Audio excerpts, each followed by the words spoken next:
The streets of London, drenched in the cold embrace of a late autumn evening, carried an eerie silence despite the distant murmur of life pressing forward. The city had long since moved on, but for Karen Whitmore, time had become a cruel entity, dragging her existence through the remnants of a past she could never outrun. Each footstep on the damp pavement echoed louder than it should, an unintended metaphor for the isolation she now carried. Once, she had been formidable, sharp-tongued, iron-willed, a woman who commanded boardrooms and conversations with equal dominance. Now, she was just another face in the crowd, blurred, irrelevant, forgotten. She had stopped checking the news long ago, unwilling to see yet another headline that twisted the knife into her already festering wound. The world had passed its judgment, had written her fate in bold ink across screens and newspapers, condemning her to a reality she had never foreseen. But fate, as she had come to learn, was a patient executioner. It did not strike all at once, but rather peeled away at the soul, layer by agonizing layer, until all that remained was raw, inescapable regret. A cold gust of wind bit at her skin, forcing her to pull her coat tighter around her fragile frame. There was something poetic about the way life had unraveled, how a single moment, a single impulse, had set into motion an avalanche that buried her future beneath its merciless weight. The echoes of that day still haunted her, the memory branded into her conscience like a scar that refused to fade. The rigid figure of a royal guard, unwavering, impenetrable, is silent defiance, standing taller than the very institution he served. She had wanted to provoke, to challenge, to dismantle a symbol of tradition she had deemed archaic. And yet, in her blind arrogance, she had failed to see the inevitable truth that tradition did not bend to impulse, and that some walls were never meant to be broken. She could still feel the cold steel beneath her fingertips the moment her frustration had turned into reckless action. The sharp intake of breath from the onlookers, the way the world had frozen in time as the weight of her mistake crashed upon her shoulders like an unrelenting tide. But more than that, she remembered his eyes, not angry, not fearful, but steady, calculating, a soldier who had seen war and knew the distinction between true battle and the foolish defiance of a woman lost in her own convictions. And then the swift, decisive movement. The moment her power shattered like fragile glass, leaving her vulnerable in a way she had never been before. And now, here she stood, in the shadow of the very institution she had once mocked, stripped of the certainty that had once defined her existence. The world had not just punished her, it had erased her. No longer did her name command respect in the circles she once dominated. No longer did her voice hold the authority it once wielded with ruthless efficiency. She was a ghost, a relic of a cautionary tale whispered in hushed voices by those who feared meeting the same fate. Across the street, the rhythmic stomp of polished boots against stone broke through her thoughts. The changing of the guard, an age-old ritual, unchanged by time, unshaken by the chaos of the modern world. She had been foolish to think she could stand against it. She had been foolish to believe she could rewrite history with nothing but words and misplaced conviction. And then, as though fate had orchestrated one final twist, her gaze locked onto a familiar figure. Reginald Hawthorne, the very man who had stood as an immovable force against the storm of her defiance. He looked no different than he had that day, his uniform pristine, his posture resolute, his presence commanding without the need for words. For a moment, she wondered if he even remembered her, if she was anything more than a fleeting incident in the long line of duties he had carried out. But then, as if the universe itself had willed the moment into existence, his eyes met hers. No hatred, no satisfaction, no triumph, just a quiet recognition, a knowing that transcended words. He did not linger, did not allow the past to taint the present. Instead, he nodded, a simple acknowledgement that sent a shiver down her spine. Karen had spent years drowning in the weight of her own disgrace, tormented by the ghosts of choices she could never undo. And yet, in that fleeting moment, she saw what she had never been able to understand before. True strength was not in defiance, nor in the relentless pursuit of dominance. It was in the ability to stand unwavering, regardless of the storm raging around you. She watched as he turned, his silhouette swallowed by the endless march of history continuing, as it always had. And in that moment, she realized the cruelest truth of all. Karma had not come for her in the way she had expected. There had been no grand reckoning, no cinematic downfall filled with poetic justice. Instead, karma had done something far worse. It had left her to live with the weight of her own choices, to bear the burden of knowing that she had not only lost the battle, she had never even been a contender. And as she stood there, watching the world move forward without her, she understood that the cruelest punishment was not destruction, but irrelevance. The sound of the rain against the pavement was almost hypnotic, a rhythmic tapping that seemed to mock the stillness of the woman standing beneath the dim glow of a street lamp. Karen Whitmore had never imagined her life would spiral into this kind of anonymity.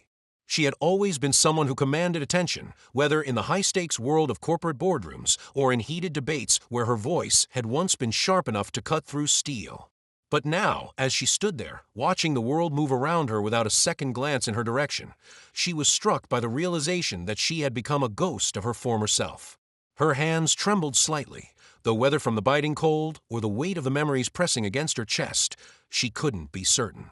The streets of London, always bustling, seemed to stretch infinitely before her, an endless parade of people who did not know her, did not whisper about her, did not care.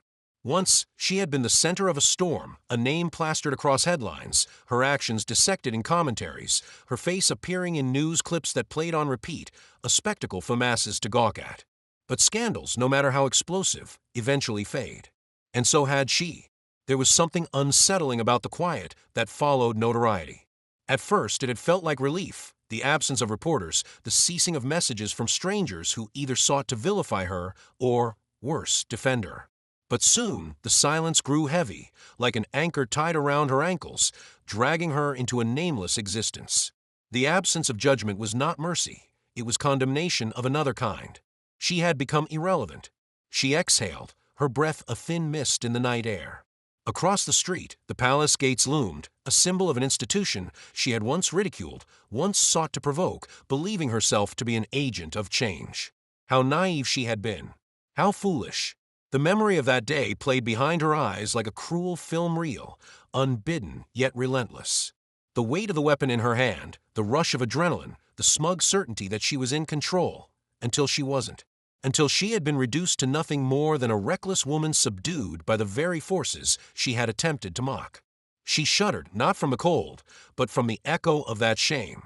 It had been years, yet she could still hear the gasps from the crowd, feel the prickle of humiliation burning beneath her skin as she was restrained, as the murmurs grew into a chorus of condemnation. Her name had been a weapon back then, hurled in headlines with venom. Karen Whitmore, the woman who challenged the guard and lost. And yet, in all those reports, in all those analysis pieces and furious debates, no one had truly understood what had happened in that moment. Not even she had, not until much later. Because it wasn't just about a woman mocking tradition. It wasn't about some misguided attempt at protest. It was about something far more personal. Karen had never admitted it aloud, but she knew now what had driven her actions that day. It was not conviction. It was not belief in a cause. It was desperation. A woman clawing at the walls of a world that no longer felt within her control, grasping at any means to reclaim the power that had always defined her. But power had slipped through her fingers like sand, and in her grasping, she had made a fool of herself. She turned her gaze towards the distant figures standing in formation. The royal guards, unchanged, unwavering, their presence a silent reminder that some things endured no matter how fiercely one fought against them. And there, in the midst of them, was Reginald Hawthorne. She hadn't expected to see him again, not like this. His face was unreadable, as it had always been. No triumph, no gloating, no malice. Just the quiet, disciplined composure of a man who had never needed words to make his stance known. And that, perhaps, was what had always unnerved her the most. She had spent years using words as weapons, shaping narratives, bending perceptions. But in the end, she had been defeated by silence. By the sheer, unshakable force of a man who had not fought her, not argued, not engaged. He had simply stood, and in doing so, he had undone her completely. The irony was not lost on her. She had once believed that her greatest battle had been against a system, against outdated values and entrenched traditions. But the truth was far more brutal. Her greatest battle had always been against herself. And she had lost. She didn't know if he recognized her. If he did, he gave no indication. Perhaps she was just another face in a crowd to him now, just as she had become to the rest of the world. The thought made her chest tighten, a strange ache spreading through her ribs. It was not anger. It was not self-pity. It was something deeper, something that sat heavy in the soul. The weight of knowing that she had spent so much of her life fighting the wrong battles, chasing the wrong victories, and now there was no one left to fight, nothing left to win. Her fingers curled into fists at her sides, but there was no more defiance in her stance. Just the quiet acceptance of a truth she had spent too long denying. She had always thought that karma would come for her in a grand, dramatic fashion. That there would be a moment of reckoning, some great cosmic justice that would strike her down and make it clear that she had been wrong. But karma was not a thunderous crash of judgment. It was a slow, suffocating weight that settled over the years, pressing down until all that remained was regret. Reginald turned, his presence swallowed by the shifting of the guards. And just like that, he was gone. Karen stood there for a long time, unmoving, as the city pulsed around her. She had thought she had already fallen as far as she could. She had thought she had already lost everything. But now, watching the last tether to her past slip away, without a second glance, she realized something far worse. She had not just been erased. She had been forgotten. The city had changed. Or maybe it hadn't, and it was just Karen Whitmore who had become unrecognizable to it. The streets of London, once a place where she strode with unwavering confidence, now felt foreign, distant, as if she were an intruder in a world that no longer belonged to her. Her boots pressed against the damp pavement with slow, measured steps, the rhythmic sound lost in the endless hum of the city, cars groaning against the wet roads, the distant murmur of pedestrians engaged in conversations that had nothing to do with her. The city pulsed with life, indifferent to her presence, unmoved by the weight of the ghosts trailing in her shadow. She had not meant to come here. Or perhaps in some subconscious way, she had always been walking toward this moment. Toward the place where everything had changed. The rain had lessened into a fine mist, clinging to her coat, settling into the strands of her once polished hair, now dulled with neglect. The air smelled of damp stone, and the faint metallic tinge of the city's heart beating beneath her feet. It was a scent she knew well, one that had once been invigorating, electric with opportunity. But now, it was only a reminder of what she had lost. She stopped in front of the palace gates, an involuntary breath catching in her throat as her eyes traced the unforgiving iron bars, standing tall and unshaken, just as they had the last time she was here. Nothing had changed. That was the cruelest part. She had been torn apart, her life shattered, her name dragged through the depths of public scorn, and yet this place remained untouched, as if her actions had been nothing more than a whisper against the storm. As if her existence had been irrelevant from the very beginning. A bitter laugh almost escaped her lips, but she swallowed it back, choking on the absurdity of it all. How foolish she had been. How arrogant. She had believed she was making a statement, that she was striking a blow against something old and crumbling. But she had been the one to fall.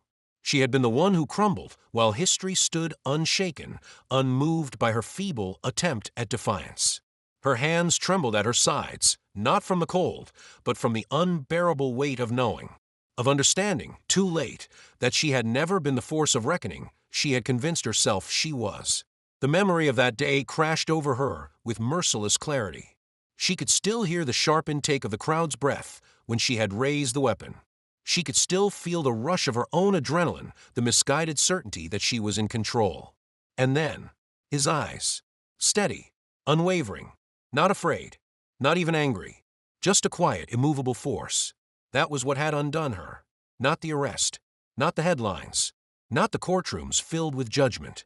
It was that moment, when she had realized that, despite everything, despite the weapon in her hands, despite the crowd watching, despite the reckless fire burning inside her, she had never truly held any power at all. She had been nothing more than a storm raging against the cliffs. And the cliffs had stood. A shadow moved in the periphery of her vision, and her pulse faltered. Reginald Hawthorne. For a second, she thought she had imagined him. That her mind, burdened with guilt and regret, had conjured his figure out of some cruel need to punish her further. But no, he was real. The man she had once sought to humiliate. The man who had become the turning point of her life's downward spiral. He stood in perfect formation, just as he had that day, his uniform pristine, his posture unshakable. The embodiment of everything she had once despised, now standing as a mirror to the truth she had spent years refusing to face. Her breath hitched. Did he recognize her? Did he remember? She wanted to look away, to escape before he could register her presence, before the weight of his silent judgment could crush her completely. but something held her still. And then his eyes met hers. A flicker of recognition passed through his gaze. No anger, no triumph, no satisfaction in seeing her diminished. Just quiet knowing. A lump formed in her throat, thick and unbearable. The shame she had buried, the pride she had clung to, the justifications she had crafted to soften the truth, it all crumbled beneath the weight of that simple, steady gaze. She wanted to say something. Anything. An apology? A justification? A plea for some kind of forgiveness she knew she did not deserve. But her tongue was a traitor, and the words refused to come. Reginald did not move, did not speak. He didn't need to, because in that silence, Karen understood everything. She had spent years blaming the world for what had happened to her, blaming the system, blaming society, blaming the traditions she had once viewed as oppressive relics of a time that should have long since crumbled. But in the end, the only person responsible for her downfall had been herself. It wasn't the world that had turned its back on her. She had been the one to walk away. Reginald shifted, breaking the stillness, and Karen braced herself for what would come next. A dismissive glance? A look of disdain? A quiet reminder of her irrelevance. But instead, he did something she could not have predicted. He nodded. A simple movement, barely perceptible. But it was not a gesture of pity. It was something else. Something she could not define. Something that made her chest tighten with an ache that had nothing to do with humiliation and everything to do with the overwhelming realization that, despite everything, she had not been erased. She had been seen.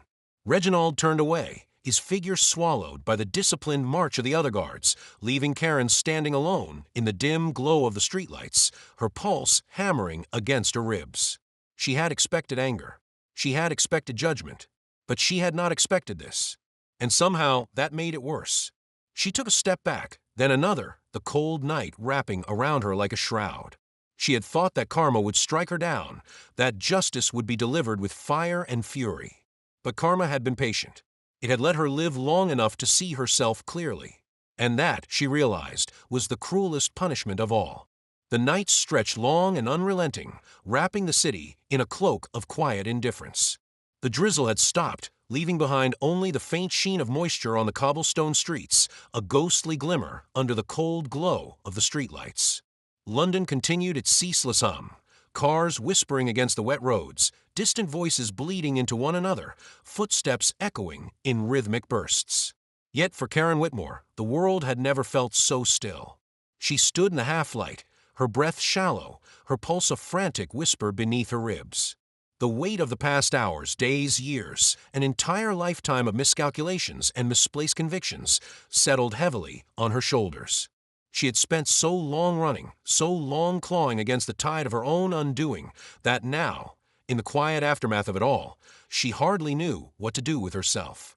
She had seen him, Reginald, the man she had tried so desperately to break that day, only to shatter herself against the cold, unwavering surface of his discipline.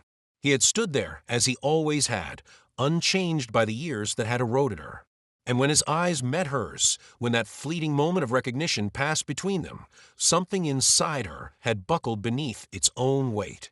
There had been no hatred in his gaze, no satisfaction, no need for retribution, only knowing. That had been the cruelest part. Had he despised her, had he scorned her, perhaps it would have been easier to bear. Perhaps she could have held on to some shred of defiance, some final ember of the woman she used to be. But he had only acknowledged her, not as a villain, not as a victim, but as something else entirely, as someone who had lost. And now, standing at the edge of the square, her mind replaying the quiet finality of that moment, she felt the sharp edge of something she had never allowed herself to name. Grief. It was not grief for what had been done to her, not grief for her ruined reputation, nor for the life she had once commanded with ruthless certainty. It was grief for the truth that she had built her life on an illusion, the truth that she had fought battles that had never truly mattered while the war, the real war, had raged inside her all along. She exhaled sharply, as if the breath itself could cleanse her of the thoughts that threatened to consume her. It couldn't. The past was a living thing, a beast that waited in the shadows, patient and merciless. And now, in the quiet of this cold London night, it had finally caught up to her. A group of tourists passed nearby, laughing, their accents thick and unfamiliar. They spared her no second glance. To them, She was nothing. Just another passerby. Just another stranger, lost in the fabric of the city. How quickly the world forgot. Once her name had been a wildfire, burning through headlines and talk shows, debated and dissected with feverish intensity. Karen Whitmore, the woman who dared to challenge tradition. Karen Whitmore, the face of a scandal. Karen Whitmore, the reckoning. And then, just as swiftly as she had risen into infamy, she had vanished. The news cycle had moved on, swallowing her story and spitting out a dozen more in its place. She had ceased to be a spectacle. She had become obsolete. She turned her gaze back toward the palace gates, toward the very place where it had all begun. How different it had felt that day.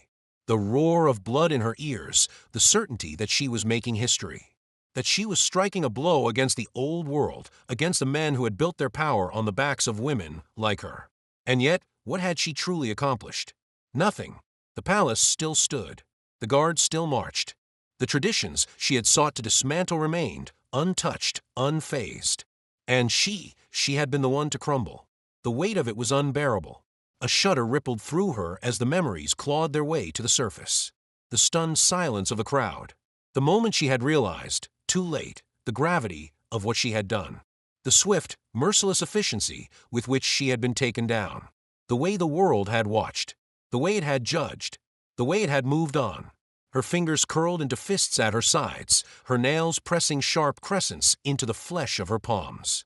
She had spent years convincing herself that she had been wronged, that the world had been unfair, that she had been a martyr in a battle against a system that refused to change.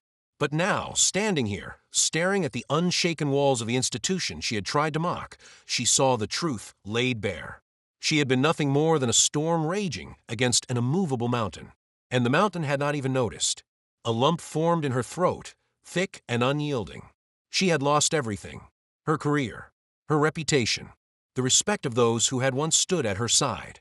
But the worst loss, the one she cannot bear to name, was something deeper. She had lost herself. The woman who had once been so sure of her place in the world, who had once wielded words like weapons, who had once believed she could shape reality to her will, that woman no longer existed.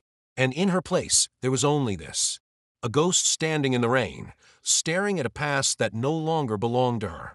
Somewhere in the distance, the chimes of Big Ben rang out, deep and resonant, marking the hour with solemn finality. Karen inhaled sharply, the cold air burning in her lungs. She had thought that karma would strike her down in a single, dramatic moment. That justice would be swift and brutal, a reckoning delivered with fire and fury. But karma was not a blade. It was a slow, suffocating weight. It was the knowledge that she had not been destroyed by the world. She had destroyed herself. The wind picked up, carrying the distant echo of voices, the hum of a city that did not know her name, did not remember her sins. She should leave. She should turn away, disappear into the anonymity that had become her only refuge. But she couldn't. Not yet. Not when something she could not yet name, kept her rooted to the spot. The past was a living thing. And tonight, it was not finished with her yet. The night had settled over London like an old, familiar specter, cold, heavy, indifferent to the lives of those who wandered beneath its shroud. The city pulsed on, as it always had, as it always would, its streets indifferent to the weight of those who walked them. But for Karen Whitmore, time no longer moved with the same rhythm as the rest of the world. She was caught in the past, trapped in the slow suffocation of her own regret. Her steps were hesitant as she moved along the pavement, past the flickering glow of a street lamp that buzzed softly overhead. The mist clung to the air like an omen, curling in delicate tendrils around her as if it, too, could sense the gravity of the moment. She had not meant to linger here, not meant to let her gaze drift back to the palace gates, to the silent, unshaken figures of the royal guards standing in their immutable postures. But something deeper than reason held her in place. She felt small, not in the way she had felt before in the boardrooms where men in expensive suits had tried to overshadow her, nor in the arguments where she had fought tooth and nail to have her voice heard. No, this was something else, something far worse. It was not the world making her feel insignificant. It was the realization that she had always been. The moment hung thick in the air, pressing against her lungs as she watched the changing of the guards unfold before her. The crisp, synchronized movements. The unyielding discipline, the unshaken tradition. She had spent years convincing herself that she had been fighting against something oppressive, something outdated, something that needed to be broken. But now, watching them, standing in perfect formation, unmoved by time, by scandal, by the noise of the world that buzzed outside these gates, she saw the truth for the first time. She had never been fighting for progress. She had been fighting for herself. And she had lost. Her fingers curled into the damp fabric of her coat, nails digging into the wool, as if she could physically hold herself together. A strange, aching numbness settled into her chest, unfamiliar and unwelcome. It was not anger. It was not defiance. It was something deeper, something far more painful. It was acceptance. A breath shuddered past her lips. She had spent so long running from the world, from the consequences, from the slow, creeping realization that she had never been a martyr, only a woman consumed by her own hubris. She had thought that she had been cast aside by society, exiled for daring to speak against something greater than herself. But the truth was simpler. The world had moved on. It had not exiled her. It had simply forgotten. A sudden rush of sound snapped her from her thoughts, the rhythmic stomp of polished boots against stone. The crisp, exacting sound of discipline. She knew, without looking, that they were changing formations. That somewhere in that regimented display of precision and order was Reginald Hawthorne, the man who had been her reckoning. Her breath hitched, a terrible anticipation clawing at her ribs. She knew she shouldn't stay. She should turn, disappear into the faceless crowd, allow the past to slip into the shadows where it belonged.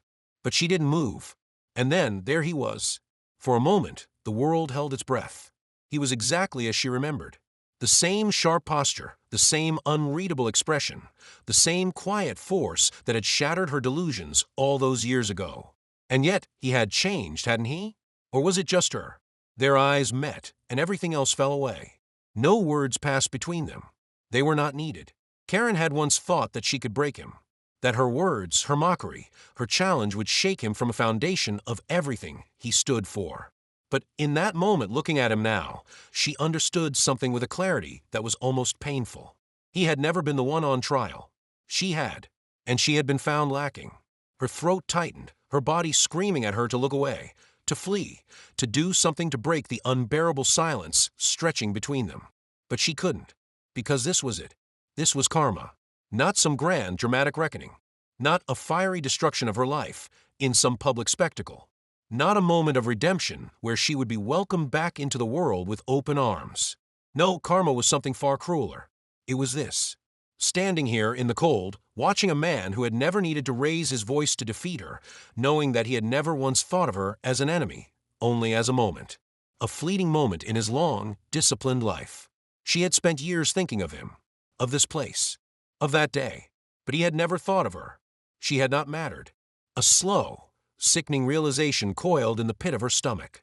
She had spent years trying to reclaim something that had never been hers in the first place. Reginald Hawthorne gave her a single measured nod, not in mockery, not in gloating, just acknowledgement. And that somehow was worse, because it meant that it was over, that it had been over for years. Karen turned on her heel, her legs moving before her mind had fully caught up. The cold night air stung against her skin, but she welcomed it, embraced it, because at least it was real. She walked away without looking back, because there was nothing left to see, nothing left to fight, nothing left to win. Only the slow, inescapable truth that had followed her all these years, waiting for the moment she would finally stop running long enough to see it. She had not been destroyed by the world. She had destroyed herself, and there was no one left to blame. The night stretched endlessly before her, the city humming with its indifferent rhythm, its endless motion, its complete and utter disregard for the woman who now wandered through its streets like a shadow of something that had once held meaning. Karen Whitmore walked without direction, without intention, her steps slow, hesitant, as though the weight of her own existence had become too heavy to bear. The air was thick with the remnants of the rain, a damp chill that clung to her skin and settled in her bones. The streets, though still alive with movement, felt muted, distant, as though she no longer truly belonged to them. The people who passed her, tourists, businessmen, the endless tide of London's restless souls, spared her no more than a fleeting glance, if even that. And that, she realized, was the cruelest part of all. It had not been the public disgrace. It had not been the loss of her career, nor the whispers, nor the endless debates dissecting her downfall like scavengers picking apart the bones of something that had long since died. It was this, the quiet erasure, the knowledge that, for all her defiance, for all the noise she had made, the world had not stopped turning. The city had not mourned her absence. It had not noticed. She had spent so long believing she had been wronged, that she had been cast out, betrayed by a system too stubborn, too archaic, too blind to the change she had tried to force upon it. She had told herself, over and over again, that history would vindicate her, that time would prove she had been on the right side of progress. But now, standing alone on the rain-slick pavement, she understood the truth in a way that hollowed her from the inside out. History had already forgotten her. A shudder rippled through her, though whether from the cold or from the weight of that realization, she couldn't be sure. She pulled her coat tighter around herself, as though that could shield her from the slow, creeping despair curling around her ribs. She had seen him. She had not meant to, had not wanted to. But fate, ever the cruel executioner, had placed Reginald Hawthorne in her path once more, a final, undeniable reminder of everything she had fought against and lost. She had expected many things in that moment. Perhaps a flicker of recognition, perhaps disdain, perhaps even some quiet triumph in his eyes, the satisfaction of seeing her reduced to this. But there had been nothing. Just knowing. A quiet, unshaken acknowledgement that cut deeper than any words ever could. Karen clenched her fists, nails biting into the fabric of her gloves. She had spent so long convincing herself that she had been the righteous one, that her anger had been justified, that she had been fighting for something greater than herself. But what if she had been wrong? What if she had never been fighting for progress at all? What if it had always been about her? The thought struck like a physical blow, stealing the breath from her lungs. She had built her entire identity on the belief that she was the one pushing back against oppression, the one standing in defiance of outdated power structures. But now, as she stood in the wreckage of her own making, stripped of all the things she had once believed made her strong, she was forced to confront the possibility that her battle had never been against the system. Her battle had been against irrelevance. And she had lost. She swallowed hard, her throat tight, the weight of that truth pressing against her ribcage, like a vice. She had spent years convincing herself that she had been silenced by the world. But the world had never silenced her. She had screamed. She had shouted, she had fought, and the world had simply stopped listening. Her breath came fast, uneven. She needed to move, to go somewhere, anywhere, before the truth settled so deeply into her bones that she would never be able to dig it out. She turned down a narrow side street, away from the palace, away from the past that refused to let go of her. The alley was quieter, the noise of the city dulled here, swallowed by the brick walls that loomed around her. The pavement was uneven, the puddles reflecting the dim streetlights overhead, stretching her reflection in strange, distorted shapes. For a moment, she caught sight of herself in the water, a hollow-eyed specter, a woman who had once held power in her hands and had let it slip through her fingers like sand. The image unsettled her. This was not who she had been. She had been strong. Hadn't she? She exhaled shakily, pushing forward, past the graffiti-stained walls and overflowing rubbish bins, past the remnants of a city that had outlived her moment in it. She reached the end of the alley and stepped out onto a quieter street. A small cafe sat at the corner, its lights dim but inviting, a few late-night stragglers still hunched over steaming mugs of coffee. She hesitated for a moment before stepping inside, drawn more by the warmth than any real desire to sit among people. The bell above the door chimed softly as she entered, the smell of roasted beans and old wood wrapping around her like a memory of something she could no longer place. She found a seat in the corner, away from the others, her coat damp against the worn leather of the chair. A waitress approached, young and uninterested, her gaze barely lingering as she took Karen's order. Just a tea, something to hold in her hands, something to anchor her to this moment, this reality, before she drifted too far into the past again. She stared out the window as she waited, watching the city breathe, watching people pass by in hurried steps, lost in their own stories. None of them knew her. None of them cared. Once, that would have filled her with rage. The injustice of it, the indignity. But now, she felt only the cold, creeping weight of understanding. The world had moved on. She was the only one still standing in the ruins. The waitress returned, setting the tea in front of her with little ceremony before moving on, already forgetting she existed. Karen wrapped her hands around the mug, the heat pressing into her palms, grounding her. She had spent so long believing she had been fighting for something. But now, staring down at the rippling surface of the tea, she wasn't sure she even knew what that was anymore. And maybe she never had. The thought sat heavy in her chest, unbearable and unshaken. She lifted the cup to her lips, taking a slow, deliberate sip. It burned. She welcomed the pain, because at least it meant she could still feel something. The cafe was quiet, the kind of silence that wasn't really silence at all, but a collection of small, insignificant sounds that blended into the background, the distant clatter of cups being stacked, the faint hum of a refrigerator in the corner, the occasional rustle of newspapers turning. Outside, the city moved at its relentless pace, indifferent to the solitary woman sitting by the window, hands wrapped tightly around a cooling cup of tea. Karen Whitmore sat motionless, her gaze unfocused, lost somewhere in the patterns of rain streaking the glass. She wasn't sure how long she had been there. Time had ceased to matter in any meaningful way. It had been a long time since she had last felt like she was part of the world outside these walls. Even now, sitting among people, she was not truly among them. She was something else. A relic, maybe. A ghost of a woman who had once commanded attention, who had once spoken, and expected the world to listen. But no one listened anymore. That was the part that had taken her the longest to understand.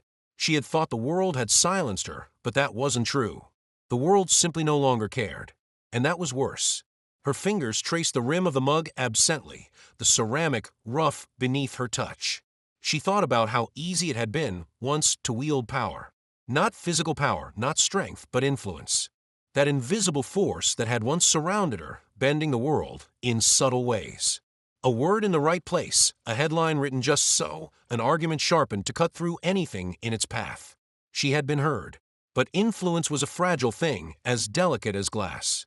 One misstep, one moment of weakness, and it shattered. And when it was gone, you learned quickly just how much of your identity had been built on something that could disappear overnight. And that was what had happened to her. She had disappeared. A shadow passed by the window, breaking the hazy rhythm of her thoughts. She glanced up, almost instinctively, and for a moment, her breath caught in her throat. It wasn't him. Of course it wasn't.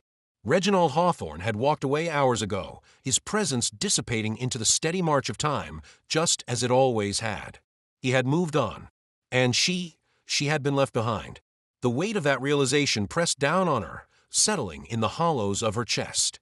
It wasn't just about him. It was about everything. About how easily the world had continued without her.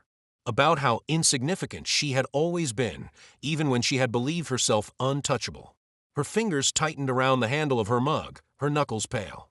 She had spent so long fighting against the idea of irrelevance, railing against a system that she had convinced herself was broken, corrupt, oppressive.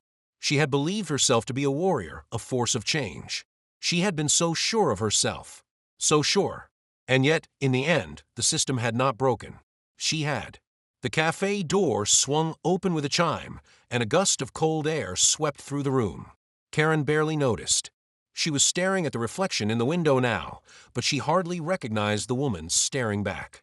The sharpness was gone from her features, the confidence drained from her posture. She had aged, not just in years, but in something deeper, something intangible. She looked like someone who had seen too much and understood too late. The thought made her stomach twist. There was something cruel about it, wasn't there? Karma was supposed to be justice. She had expected her fall to be loud, to be dramatic. She had expected to go down in flames, to be remembered. But karma had been far crueler than that. Karma had let her live long enough to see herself fade. She turned her attention back to the street. The city was still moving, uncaring, oblivious.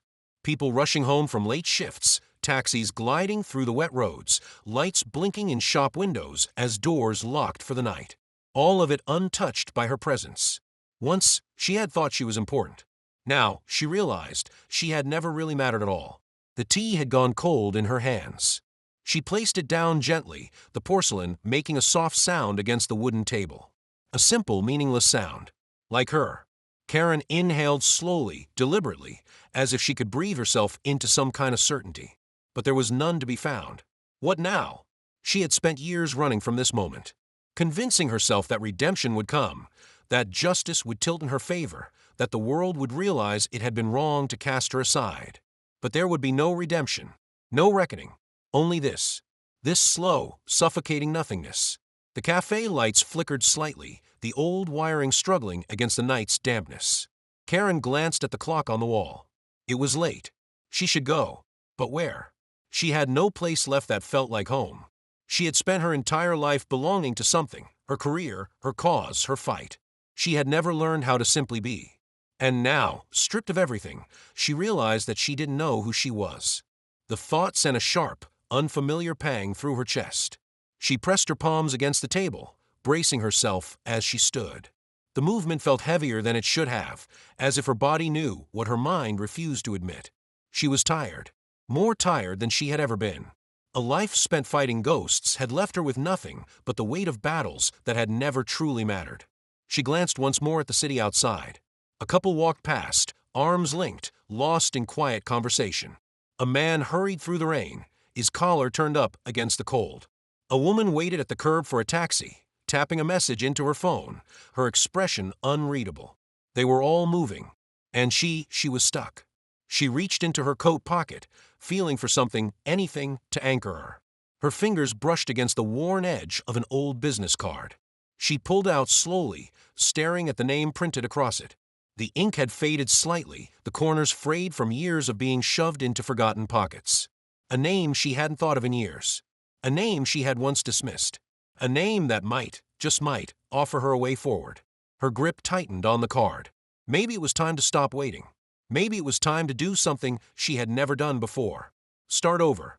The wind had picked up, threading its cold fingers through the narrow streets of London, stirring the rain-slicked pavement with the restless energy of a city that never truly slept.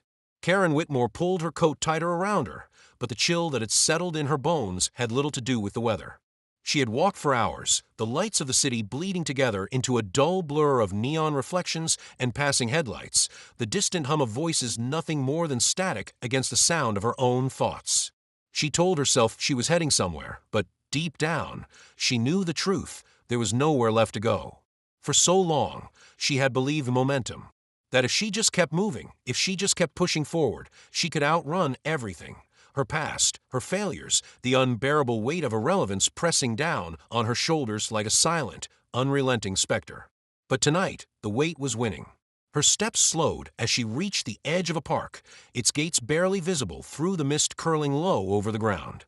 The trees stood like silent sentinels, their skeletal branches reaching toward the sky in fractured silhouettes. She hesitated, then stepped inside. The path beneath her feet was damp, the earth softened by the evening rain. The usual sounds of the city had faded, replaced by the whisper of the wind through the trees, the distant rustling of leaves, the faint drip of water collecting on branches before falling to the ground in slow, rhythmic beats. It felt different here, removed from everything. Or maybe it was she who had become removed. She found a bench near the center of the park, its wooden surface slick with moisture, but she didn't care. She sank down, the exhaustion in her limbs catching up to her all at once. And then, for the first time in years, she allowed herself to do something she had spent a lifetime avoiding. She stopped. No arguments to be made. No battles to fight. No headlines to chase. Just silence. The realization settled over her, heavy and unshakable. She had spent so much of her life trying to be something, trying to prove herself, trying to matter. She had convinced herself that she was fighting for change, that she was standing against something greater than herself. But in truth, she had never been fighting for change. She had been fighting against the fear of being forgotten, and that fear had destroyed her. The irony was cruel. She had believed herself to be strong, to be untouchable, and yet she had been undone by the simplest of truths. Asterisk, asterisk, the world did not need her asterisk, asterisk. Her breath shuddered past her lips. She pressed the heels of her hands into her eyes, but it did nothing to stop the memories from clawing their way back to the surface. The moment she had stood before the royal guard, so sure, so defiant, believing herself in control of the situation. The stunned silence of a crowd. The quiet, calculated way Reginald Hawthorne had looked at her. Not with anger, not with fear, but with the certainty of a man who had faced real battles, who had endured things beyond her comprehension. And then her undoing. The moment he had moved, the moment the ground had been ripped out from beneath her, the moment the world had shifted in a way she had never anticipated. She had been so certain of her own power, but she had never had power at all. And now, years later, she could still feel the echo of that moment, still feel the weight of it pressing down on her. She exhaled shakily, staring up at the darkened sky, watching as the clouds drifted like slow-moving ghosts above the city. Where had it all gone so wrong? Had it been that moment? Or had the cracks started long before? A movement to her right caught her attention, and she turned her head slightly. A stray dog stood a few feet away, its thin body hunched, formatted with rain and dirt. It watched her warily, its dark eyes filled with something that made her chest tighten. Asterisk, asterisk, caution, uncertainty, familiarity, asterisk, asterisk. She swallowed. She knew that look. She had seen it in the mirror every day for years. The quiet, desperate fear of something that had once belonged but no longer did. Carefully, slowly, she reached into her coat pocket, pulling out the remnants of a forgotten granola bar. She unwrapped it, breaking off a small piece, then extended her hand toward the dog. It hesitated. Karen held still, waiting. For a long moment, the animal remained where it was, muscles tense, poised to flee. Then slowly, cautiously, it took a step forward. Then another, and another. Finally, it reached her outstretched palm, its nose brushing against her fingers as it took the food gingerly between its teeth. She released a breath she hadn't realized she had been holding. For the first time in years, something took from her. Without demanding, she proved herself first. No judgment, no expectation, no battle, just acceptance. A lump formed in her throat, and she blinked hard against the sting of something dangerously close to emotion. The dog finished eating and sat back, watching her with those same dark, knowing eyes. A strange sense of understanding passed between them. Two creatures who had once believed themselves invincible, now learning how to exist in a world that had long since moved on without them. Karen swallowed, running a hand through her damp hair. She had spent so long looking for a way back. Maybe it was time to start looking for a way forward. The dog stood, shaking the rain from its fur, then took a step closer, pressing its cold nose briefly against her knee. A choice. Karen inhaled, and then, for the first time in years, she made one. She reached down and gently scratched behind the dog's ear. And this time, when she stood up to leave, she wasn't alone. The night had deepened, and the city had begun to exhale, its pulse slowing as the weight of the late hour settled over its streets. The rain had long since stopped, leaving behind a slick sheen on the pavement, reflecting the amber glow of streetlights in distorted pools of light. London, vast and unfeeling, had not paused for Karen Whitmore, not now, not before, not ever. She walked in measured steps, the quiet rhythm of her own movement becoming the only sound she could focus on. The stray dog padded alongside her, its presence a strange, grounding force, as if it, too, understood the weight of solitude. It did not judge, did not demand anything of her. It simply walked beside her, mirroring the unspoken exhaustion she carried. The irony of it all clawed at the edges of her thoughts. For years, she had surrounded herself with people, with influence, with power. She had built walls of conviction around herself, believing they made her untouchable. She had thought she understood the world, that she had seen through the facade, through the old traditions, through the very fabric of what society was built upon. She had believed herself above it all. And yet here she was, stripped of everything, of status, of importance, of the illusion that she had ever truly mattered. The dog stopped suddenly, sniffing at a discarded takeaway bag near the curb, and Karen paused with it, watching as it nudged the torn paper with its nose. There was nothing left inside, just remnants of someone else's meal, long since finished and forgotten. Much like herself, Karen swallowed against the thought, against the sharp, aching truth of it. She had spent so much of her life fighting to be remembered, to leave a mark, to be something more than just another faceless person swallowed by time. She had believed that by challenging, by demanding, by forcing the world to acknowledge her presence, she could carve her name into the fabric of history. But history had not remembered her. History had moved on. She exhaled slowly, her breath visible in the cold night air, dissipating almost instantly, proof of her existence, fleeting and inconsequential. The dog lifted its head, ears twitching, as it studied her. A silent question. What now? Karen had no answer. Her hands curled into fists at her sides, and for the first time in a long time, she felt something close to anger. Not at the world. Not at the people who had turned their backs on her. Not even at Reginald Hawthorne, who had stood against her and won without ever needing to raise his voice. No, this anger was at herself. for believing she had ever been important, for thinking she could bend something unshakable to her will, for wasting years of her life chasing a battle that had never been hers to fight. A bitter laugh escaped her unbidden, and she shook her head, pressing the heels of her palms into her eyes. She had been a fool, not because she had spoken out, not because she had stood for something, but because she had believed she was invincible, because she had mistaken rebellion for righteousness, because she had been so blinded by her own ego that she had failed to see what had been in front of her all along. She had never mattered as much as she thought she did. And now she was nothing. The weight of it was suffocating. She dropped onto a nearby bench, the cold seeping through her coat as she buried her face in her hands. The dog sat beside her, patient, waiting. For years, she had craved validation. She had needed to be seen, to be acknowledged, to be heard. She had measured her worth by the power she held, by the conversations she could control, by the fear she could instill in those who opposed her. But now no one feared her. No one hated her. They had simply forgotten her. And that was the real punishment. She lifted her head, staring at the empty streets stretching ahead of her. The buildings, the streetlights, the parked cars, all untouched by her presence. The city did not care that she had once been a name people whispered with contempt or admiration. The world had shrugged her off like an old coat. She thought of Reginald, of the way he had looked at her earlier that day. That quiet, knowing look, not cruel, not gloating, just understanding. She had hated him for that. Hated him for seeing the truth she had refused to face. Hated him for being right.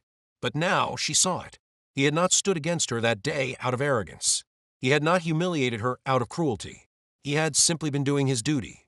And she had been the one who created her own destruction, Her fingers trembled as she reached into her coat pocket, pulling out the small, tattered business card she had found earlier. The ink was faded, the edges frayed. She traced the name printed on it with her thumb. A name that had once been meaningless to her. A name she had discarded because she had been too proud to accept help. But pride had already taken everything from her. What else was there left to lose? The dog shifted beside her, pressing its cold nose briefly against her wrist. A reminder that she was still here. Still breathing. Still capable of choosing something different. Karen inhaled deeply, her grip tightening on the card. For the first time in years, she let go. Of the fight. Of the anger. Of the need to prove herself. She had lost that battle a long time ago. And maybe, maybe that was okay, She stood slowly, the dog following her lead, watching as she pulled out her phone, fingers hesitating over the keypad. A choice. One she had refused to make before. One that mattered now. She dialed the number. And as it began to ring, for the first time in as long as she could remember, she felt something close to hope. The ringing echoed in the quiet night, each pulse of sound stretching the moment into something unbearable. Karen Whitmore stood motionless, phone pressed against her ear, fingers clenched around the fragile slip of a business card that had somehow survived the years better than she had. Her heartbeat thudded against her ribs, a slow, dragging rhythm of hesitation and something dangerously close to fear. The dog at her feet, her silent companion in this moment of reckoning, sat patiently, head tilted as if it, too, was waiting for what would come next. She had no idea what she would say. She had rehearsed apologies before, so many of them. Crafted explanations, justifications, even excuses. But now, standing here with the weight of everything pressing down on her, none of them seemed right. The line clicked. A pause. Then a voice. A voice she hadn't heard in years. She had thought she was ready for this. She wasn't. Karen swallowed hard, forcing air into her lungs, gripping the phone tighter as though it might anchor her to something solid. The voice on the other end was familiar, yet distant, worn in places where it had once been sharp, time having softened the edges of whatever resentment had once been there. Karen. Her name, spoken aloud, felt heavier than she expected. For a long, excruciating moment, she couldn't answer. Not because she didn't know what to say, but because for the first time in a long time, she felt something close to shame. The years had been cruel, but she had never allowed herself to truly feel it. She had numbed herself with anger, with self-righteousness, with the conviction that she had been wronged, that the world had failed her. But now, standing in the cold, listening to the quiet breath of someone she had once driven away, she saw herself clearly. And it was devastating. The word stuck. She had fought for so many things in her life.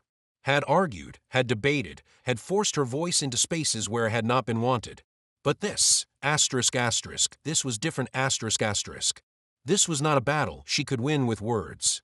This was something else entirely. Karen closed her eyes. She had spent years building herself into a force to be reckoned with. She had believed she could change the world, that she could challenge the old institutions and break them, mold them into something better. But she had never considered the possibility that she had been the one who needed to change. Her breath trembled. She tried again, voice weaker this time, honest in a way it had never been before. I don't know where to start. The silence stretched between them, but it wasn't empty. It was full of everything left unsaid, full of the years that had passed, full of the weight of what had been lost. And then, finally, the voice on the other end sighed. Not in frustration, not in anger, but in understanding. Karen felt her chest tighten. She had expected rejection. She had prepared for it. She had deserved it. But what she hadn't expected, what she never could have anticipated, was a second chance. Not forgiveness. Not yet. Maybe never. But the simple possibility that she had not been completely erased. That she was not beyond saving. The dog at her feet shifted, pressing its nose against her knee. A reminder. She was still here. Still breathing. Still capable of moving forward. And for the first time in years, Karen Whitmore did not feel alone. The streetlights flickered, their dull glow stretching across the damp pavement in fractured golden pools. The night had settled into that eerie stillness, the kind that carried with it a strange weight. Asterisk asterisk, not silence, but something deeper, something heavier asterisk asterisk. It was the sound of time moving forward, of the world continuing on, indifferent to those who had once thought themselves incapable of being forgotten. Karen Whitmore stood in the middle of it, her breath shallow, her fingers gripping the edges of her coat like it was the only thing tethering her to reality. She had made the call. She had heard the voice on the other end of a line, hesitant, uncertain, but undeniably real. A voice from a time before everything had unraveled. And now, the weight of that moment hung over her like a noose. She had not expected kindness. She had prepared herself for the worst, for a door slammed in her face, for venom-laced words, for confirmation that she was beyond redemption. And yet, she had not been met with cruelty. No immediate rejection. No definitive dismissal. Only a pause. Only the faintest possibility of something she had not allowed herself to believe in for a long time. A second chance. She didn't know what to do with it. The stray dog that had been following her all night stood beside her, its dark eyes locked onto hers with a patience that unnerved her. It did not judge, did not expect. It simply waited. Karen let out a slow breath, her fingers loosening their grip. What now? The thought gnawed at her, unrelenting. She had spent years looking for answers in the wrong places. She had believed that power, recognition, and influence were the things that defined her. And when she had lost them, she had thought herself erased. But what if she had been asking the wrong questions all along? Her mind drifted back, asterisk asterisk, to that day, to the moment it had all begun to crumble, asterisk asterisk. To him, to Reginald Hawthorne. The image of him was burned into her memory, unchanged by the years. His unwavering stance, the cold precision in his movements, the silent authority that had reduced her to nothing with nothing more than presence. She had hated him for that. Hated the way he had shattered the illusion she had built for herself. But now, standing alone in the cold, she saw him for what he truly was. Not her enemy, not a villain, not an agent of some oppressive system designed to keep people like her in their place. Just a man doing his job. A man who had known something she had not understood at the time, that true power was not in defiance, but in discipline, in resilience, in knowing when to stand and when to walk away. She had fought to be heard, but he had never needed to speak to be listened to. The weight of it settled over her like a stone, pressing against the very core of who she had once been. For so long, she had told herself that her downfall had been the result of injustice, that she had been silenced by those who feared her voice. But that was a lie. The truth was far worse. She had not been silenced. She had simply stopped mattering. And that, asterisk asterisk, that was the real punishment, asterisk asterisk. A sharp gust of wind cut through the night, and Karen pulled her coat tighter, though it did nothing to dispel the cold that had settled beneath her skin. The dog whined softly beside her, shifting closer. She glanced down at it, something unfamiliar tugging at the edges of her chest. She had never considered herself a person who needed companionship. And yet, here was this creature, astray, like her abandoned by a world that had long since moved on. It did not pity her. It did not try to fix her. It simply stayed. Karen took a slow step forward. The dog followed. Another step. Another. And then, for the first time in years, she kept walking. Not toward something, not away from something, but simply forward. The night stretched ahead of her, uncertain, full of possibilities she had never allowed herself to consider. But this time, for once, she was ready to see where it led. The city stretched out before her, vast and unyielding, its skyline a jagged silhouette against the dull glow of the overcast night. The wind carried the scent of wet pavement and distant car exhaust, a mixture of life moving forward while she remained suspended in place. Karen Whitmore stood at the edge of a quiet street, the glow of a nearby lamppost casting elongated shadows beneath her. She had no real destination, only the slow, deliberate movement of her feet against the cold pavement. Beside her, the stray dog padded along silently, its presence grounding her in a way she hadn't expected. She had never been the kind of person to need anyone, much less an animal. But there was something about its quiet loyalty that unsettled her. Because it expected nothing from her . That was new. Her entire life had been a series of transactions. Words for power, actions for recognition, defiance for attention, ***. Even in her most fervent convictions, she had always been fighting to be heard, to be acknowledged, to carve her place into something that would last. But now, as she walked through the remnants of a city that had long since stopped whispering her name, she felt the heavy weight of a truth she had spent years refusing to face. She had not been erased. She had simply never mattered as much as she thought she did. The thought sent a sharp pang through her chest, as though her body had only just begun to comprehend what her mind had been screaming all along. She had spent so many years angry, so many nights convincing herself that she had been wronged by the world. That her downfall had been an injustice, a punishment that had been too harsh, too unforgiving. But what if there had been no great conspiracy against her? What if she had simply made herself disposable? Karen swallowed hard, her throat dry despite the dampness in the air. The dog glanced up at her briefly, sensing the shift in her mood, but did not slow. It kept moving, as if it knew that stopping now would be far worse than anything that waited ahead. She thought again of Reginald Hawthorne, the way he had stood there that day, unshaken, untouched by the storm of her words. How, in the end, it had been her who had broken beneath the weight of her own actions. She had mocked him, believing herself superior, believing that her words carried more power than his silence. But silence had been her undoing, and he had known it all along. The sheer indifference of it all stung more than she could admit. He had not ruined her. He had not sought vengeance. He had not fought her, had not argued, had not even flinched when she had pushed too far. He had simply let her destroy herself. And now here she was. Nothing. No longer hated. No longer debated. No longer a name whispered in circles of controversy. Just another forgotten face, in a sea of lives moving forward. A hollow ache spread through her chest, an unbearable weight pressing against her ribs. Was this karma? Not the fiery, dramatic justice she had once envisioned. Not some grand reckoning that would have given her pain purpose. But this slow, suffocating nothingness. A lifetime spent fighting only to realize, too late, that she had been fighting against herself. Her feet came to a halt, the dog stopping beside her, its ears twitching in the quiet. She lifted her gaze to the world in front of her, watching the moving figures in the distance, the glowing windows of homes filled with people who still belonged somewhere. And she had spent so long trying to force herself into the world, trying to bend it to fit the shape of what she thought it should be. But the world had not bent, and she was the one who had been left misshapen. A shaky breath left her lips, curling in the cold air before vanishing. She had wanted justice, but she was beginning to understand that justice had already been served. She had simply refused to accept the verdict. The dog nudged her knee gently, pulling her from the abyss of her thoughts. It did not pity her, did not seek to comfort her. It only waited, much like the world had been waiting, for her to move, for her to stop clinging to the past, for her to understand that life had never been about winning battles, it had been about knowing when to let them go. Her fingers curled into fists, nails pressing into her palms. She could not change what had been done.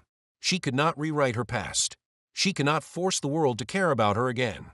But maybe, just maybe, she could learn how to exist in it anyway. The wind carried the distant sound of laughter, of life moving on. Karen took a breath. And then, she took a step forward. The wind had softened, a slow whisper through the alleyways and empty streets, carrying with it the echoes of a city that did not stop, that did not pause, that had never once looked back. Karen Whitmore sat alone on a rusted metal bench in a dimly lit park, the cool iron seeping through the thin fabric of her coat, but she did not move.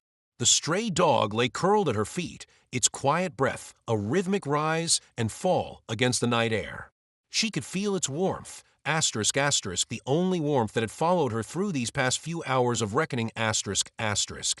She had walked aimlessly for what felt like hours, past places she once knew, streets that had once carried weight in her world, people whose gazes no longer lingered on her. It was a cruel kind of anonymity, asterisk asterisk, the kind that wasn't given, but taken, asterisk asterisk. She had spent years fighting to be seen, to be recognized, to be something greater than just another face in the crowd. Now, she would have given anything to simply disappear, to step outside of herself, to escape the crushing truth of what she had become. A woman defined by a mistake.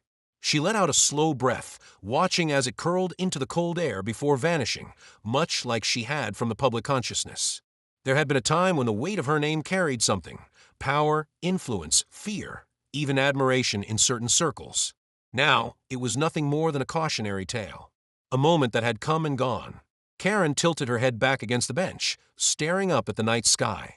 The clouds were thick, swallowing the stars whole, leaving only an endless stretch of emptiness above her. It suited her, a reflection of what lay inside. She had spent so long believing she had been the one wronged, the one whose voice had been unjustly silenced. But now, for the first time, she wondered if that was ever true. The world had not silenced her. It had simply stopped listening. The memory of Reginald Hawthorne flickered behind her eyes, unshaken, unyielding, untouched by the chaos she had tried to stir. His presence had not been arrogant nor antagonistic. It had simply been steady, the very thing she had never been. And that was why she had lost. Not because the system had beaten her, not because the world had been unfair, but because she had stood before something greater than herself, something that had stood the test of time, something that had endured without needing to defend itself. And she had been the one to crumble.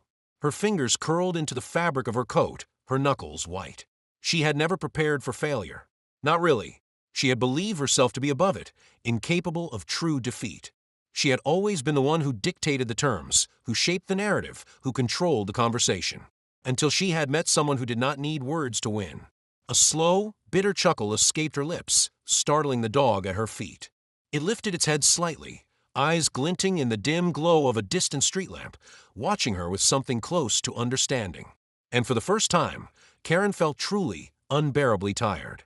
Not the kind of tired that sleep could fix, but the kind that years of self-denial, of fighting battles she had never been meant to fight, of trying to be more than she truly was, had carved into her bones. She pressed a hand to her face, fingers trembling. Where did she go from here? For so long, she had only ever known how to push forward. Even in her downfall, she had never stopped pushing, against the narrative, against the world, against the idea that she had been forgotten. But now, she was beginning to understand. The world had not cast her aside in anger. It had simply moved on, and she had been the one refusing to let go. The realization settled over her, heavy, inescapable. This was karma. Not swift, not vengeful, not a grand, explosive moment of downfall.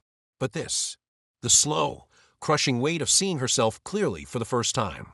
Of understanding that she had not been fighting for justice, she had been fighting for herself. The difference was devastating. The dog let out a quiet breath, its body shifting slightly against her leg. She glanced down at it, this creature that had followed her, that had asked for nothing, that had simply stayed. Karen swallowed against the lump rising in her throat. Maybe, for the first time, she could try doing the same.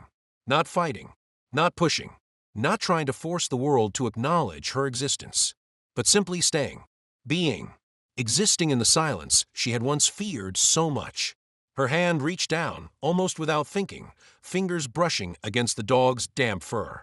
It did not flinch, did not move away. It simply let her. Karen exhaled, and for the first time in years, the silence did not feel like a punishment. The world had a strange way of continuing, indifferent to those who had once raged against it. The city did not care for the battles fought in its streets, for the names that had once graced headlines, nor for the ghosts that lingered in the places where they had once stood tall. Karen Whitmore had spent a lifetime believing she could carve her place into history, that she could bend the world to recognize her, that she could leave behind something that could not be erased. But London did not remember. And now, finally, neither did she. She sat at the edge of a quiet canal, her reflection rippling in the dark water, distorted and unrecognizable. The stray dog curled beside her, its quiet presence a stark contrast to the chaos that had once defined her life. The soft glow of streetlights shimmered on the surface, bending with each slow movement of the current, stretching and breaking apart, much like the person she had once been. She had spent so long trying to prove something, trying to make her voice the loudest in a room, trying to force her will upon something far older, far stronger than she had ever been. She had believed that power was in the noise, in the fight, in the relentless pursuit of control. But power had never been hers to take. It had belonged to those who did not need to fight, to those who did not need to prove themselves, to those who, when faced with confrontation, stood in silence and let the storm pass. Reginald Hawthorne had known that. And she, she had learned it too late, The wind stirred the surface of the canal, breaking the reflection into 1,000 scattered fragments. She stared at them, at the pieces of herself she could no longer piece back together. She had lost everything. But maybe she had never truly had anything to begin with. The realization should have devastated her. The woman she had once been would have fought against it with everything she had, would have refused to accept the idea that she had never been as powerful as she had believed. But she wasn't that woman anymore. She didn't know who she was now. And that was more terrifying than any of the losses she had endured. She inhaled slowly, feeling the cold air scrape down her throat, sharp and unforgiving. What now? She had spent years running, from the truth, from the consequences, from the suffocating weight of irrelevance, But the running had only led her here, to this moment, to the heavy quiet of a city that did not care whether she stayed or left, whether she existed at all. The dog let out a quiet sigh, its body shifting slightly against her leg. It did not judge, did not offer answers, did not ask for anything but to simply be here with her.